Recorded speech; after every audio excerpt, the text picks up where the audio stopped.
Is Minnesota Vikings tight end Kyle Rudolph the most underrated member of the squad? Question mark. So that's what Sports Illustrated asserted over the weekend. Writer Conor, or formerly of NFL.com, or are you kidding me? Wrote this about Kyle Rudolph. Quote, yes, Rudolph has made Pro Bowls before, but I think we completely misinterpret how valuable someone in his position is. The Vikings thrive on a two tight end setup, which means Rudolph takes a heightened responsibility in pacing both the passing game and running blocking to develop play action. There was not a receiver in football who finished 2019 with a better catch percentage than Rudolph, who all did more than 80% of his targets, end quote. So I get it. And the points are certainly valid. Kyle Rudolph has had to step up his blocking game in recent years. He's done that respect there, as well as we pointed out in the Rudy and Irv Smith video. Dude doesn't have a drop. B, he hauls in like 83% of his targets, which is a pretty damn efficient rate, right? So I get it. We as a fan base maybe do take Rudy for granted on the field. Off the field, absolutely not. He deserves to win the Walter Payton Man of the Year. We know what he does in the community. It's great, right?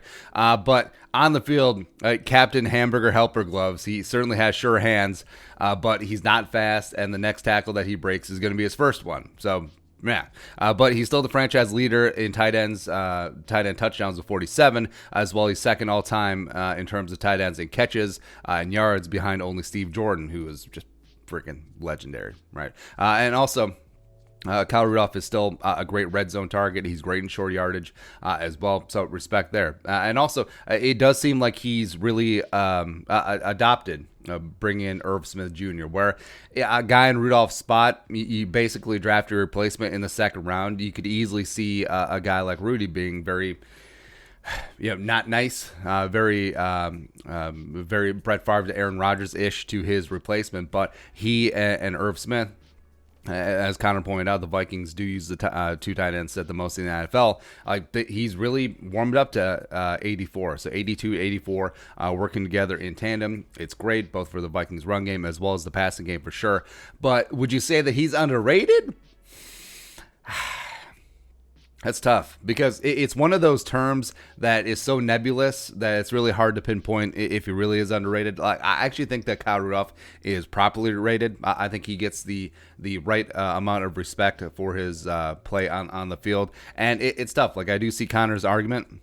I do think that a lot of the dirty work that Kyle Rudolph does get overlooked to a degree, but also, we love Rudy. We know that what he does, especially in the red zone. We saw at the end of the Saints playoff game. We were there. But also, I think there are some other more worthy underrated candidates on the Vikings. So you got Brian O'Neill, who is quickly becoming one of the best right tackles in the game.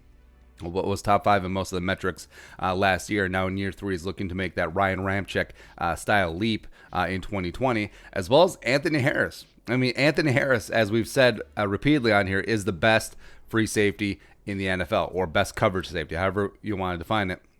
And he hasn't even made a Pro Bowl. Talking nationally, just like ask your average NFL fan who he thinks the best safety in the league is. He'll probably say Earl Thomas.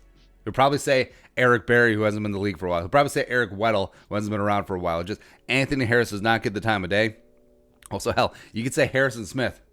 You could say Harrison Smith nationally is extremely underrated, except, Conor, he's a great NFL writer, so he knows about Harrison Smith. But just, talking nationally at a macro level, 22 doesn't get the time of day.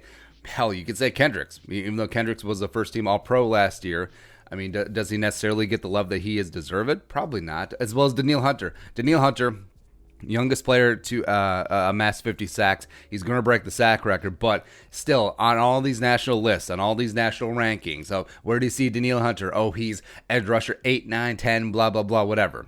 So even though I respect, I understand the assertion that Kyle Rudolph is underrated, there are so many other massively underrated players on this team, and so underrated that it's like a national travesty and tragedy and other adjectives words. So, man. All right, but your thoughts? Kyle Rudolph underrated? Question mark? Let us know in the comments section below. Subscribe for daily Vikings takes. You must support the work. Pull us on the Venmo. But until next time, Skull Production Value.